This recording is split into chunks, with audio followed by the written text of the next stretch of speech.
ეგეთი ფაქტები თუ ვინმეს აწყობს და ვინმეს ხელს უწყობს თავის საქმიანობაში, ეს არის ის პროპაგანდისტული მექანიზმი, რომელიც აი ამ კოლექტიურ ნაცმოძრაობას ემსახურება. კონკრეტულად თქვენს პირადად, ვინაიდან ესეთი სახის დანაშაული ერთადერთ რამეს ემსახურება, რომ როგორმე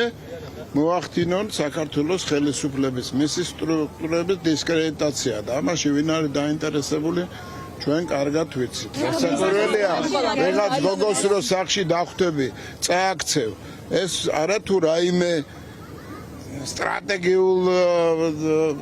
უპირატესობას შეგმატებს, არამედ სერიოზულად დაარტყავს იმიჯს, ხელისუფლების იმიჯს და მით უმეტეს თუ აი ესეთი პროპაგანდისტული კარგად აწყობილი სისტემა გემსახურება და მე ვფიქრობ რომ ეს მაინც თქვენ ახლა მე უშვებ რომ მოხდა ეს ფაქტი უშვებ რა რატომ არ იწყებთ გამოძიებას მაშინ და რატომ არ აკეთებია ადამიანს არა გამოძიებას როგორ რას ქვია ეს თქვენ ეძახით ფორმალურად მას მაგრამ თუ შეგიძლიათ რომ იპოვოთ მოიკვლიოთ რამე ჩვენებები არსებობს ისეთი